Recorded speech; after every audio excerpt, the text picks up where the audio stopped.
deməli göbələklər olacaq. Göbələklər aləmi. Deməli biz bilirdik ki, aləm 4 yerə bölünür. Bitkilər, heyvanlar, bakteriyalar və göbələklər. Bitkiləri bitirdik, bakteriyaları bitirdik. İndi göbələklər aləmindən danışırıq. Göbələklər aləminin 100 minə qədər növü var idi və göbələklər xlorofili olmayan canlılardır. Yəni göbələklərdə biz deyirik plastidlər yoxdur.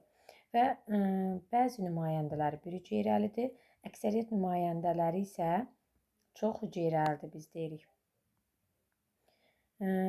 Göbələklərdə plastidlər olmadığı üçün biz deyirik ki, onlar heterotrof yolla qidalanırlar, yəni hazır üzvü maddə ilə qidalanırlar. Bütün nümayəndələri heterotrofdur və əsasən rütubətli və isti şəraitdə geniş yayılıblar göbələklər. Göbələklərin bədəni mitsellərdən təşkil olunmuşdur. Mitsellər ağ rəngli tellərdən ibarətdir. Və ibtidai göbələklər, ümumiyyətlə göbələklər iki yerə bölünür. Var ibtidai göbələklər, bir də var ali göbələklər. İbtidai göbələklərin mitselisi bir hüceyrəli, ali göbələklərin mitselisi isə çox hüceyrəlidir. Göbələklər də qeyri-cinsi və cinsi yolla çoxalırlar. Qeyri-cinsi yolla çoxalmaya misal olaraq, məsələn, biz sporu deyə bilərik. Zoosporla çoxalan göbələklər var. Həmçinin mitselinin hissəcikləri ilə çoxalan göbələklər vardır ki, bunlar qeyri-cins çoxalmaya aiddir. Göbələkləri öyrənən elm mikologiya elmidir. Mikes göbələk, logos elm deməkdir. Papaqlı göbələklərdən gəlin indi sizinlə danışaq. Papaqlı göbələklərin yerüstü hissəsi meyvə cismi adlanır. Baxın, burada meyvə cismini göstəriblər. Papağı və bu hissə isə kötükçüyüdür. Ümumiyyətlə, göbələklərin görürsünüz, yeraltı hissəsində də mitselləri var, kötükçü hissəsində də mitsellər var, həmçinin papaq hissəsində də mitsellərə biz deməli rast gəlmiş oluruq. Göbələkləri burada baxsaq şəkillərinə, göbələklər, papaqlı göbələklər yeməli və zəhərli olmaqla iki qrupa bölünür. Mütləq yeməli göbələklərin də hansı olduğunu bilməlisiniz, zəhərli göbələklərin də hansı olduğunu bilməlisiniz. Yeməli göbələklərə sarı qırmızı göbələk, tülkü qulağı göbələyi, yağlı göbələk, ağ göbələk, şampinyon, qırmızı baş, toz ağacı. Bunlar yeməli göbələklərdir. Nəyə görə bunların adlarını mütləq bilməlisiniz? Çünki testlərə düşür ki, məsələn, aşağıdakılardan hansı yeməlidir, aşağıdakılardan hansı zəhərli göbələkdir. Ona görə onları bilmək üçün siz mütləq bu göbələkləri bilməlisiniz. Məsələn, zəhərli göbələklərdən yalançı kötük göbələyi, solğun əzva, yalançı tülkü qulağı, milçək qıran kimi göbələklər zəhərli göbələklərdir.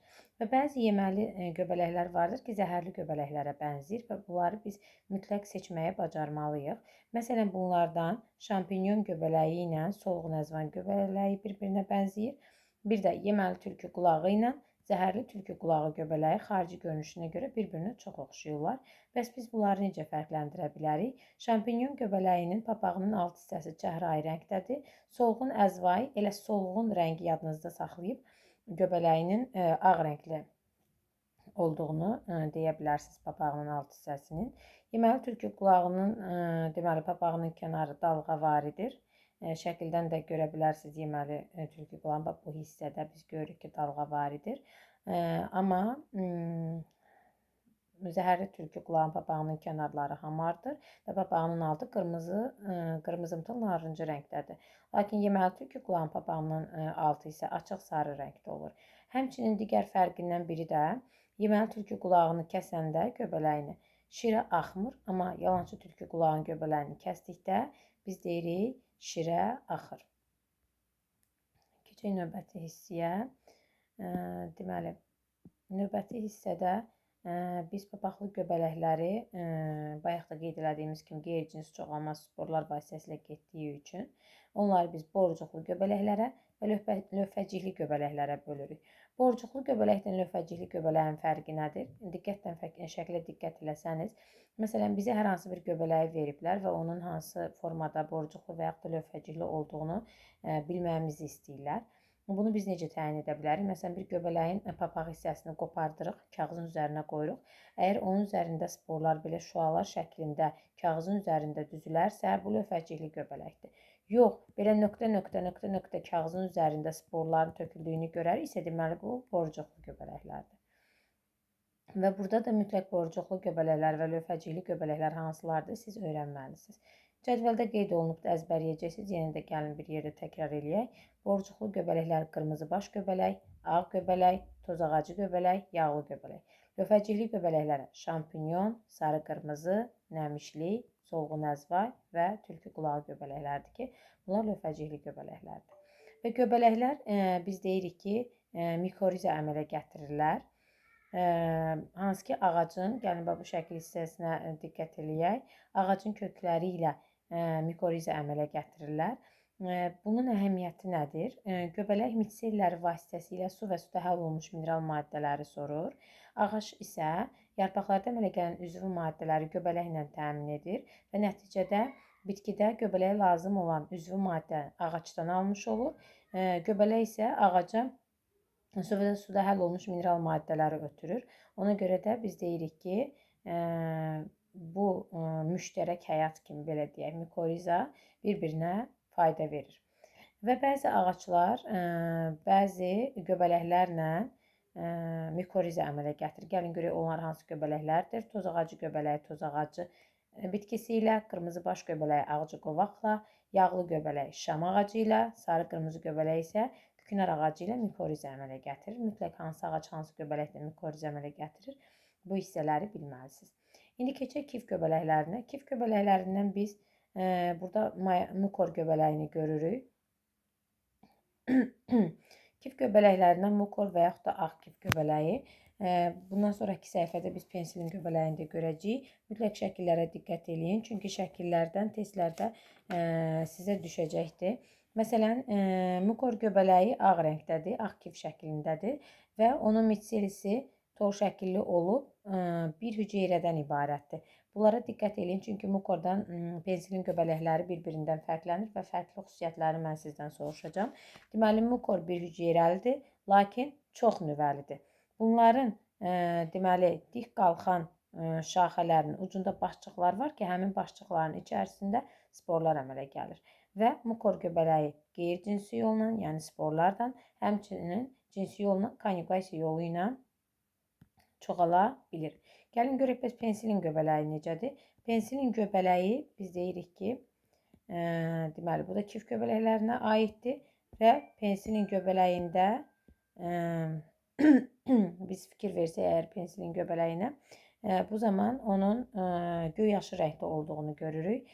Mitselilərinə baxanda hüceyrələri ümumiyyətlə bir nüvəlidir və çox hüceyrəlidir. Sporları sümbülcüklə, salxımcıqlarda, hansı ki bu hissədə salxımcıqlar var, salxımcıqlarda əmələ gəlir və kok bakteriyaların törətdiyi xəstəliklərin müalicəsində pensilin göbələyindən alınan pensilin dərmanından istifadə olunur. Deməli, pensilinlə mukorun fərqi nə oldu?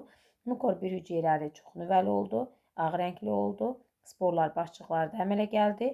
Pensilində isə rəngi göy yaşıl rəngdədir, çox hüceyrəlidir, bir nüvəlidir, sporlar salxımcıqlarda əmələ gəlir.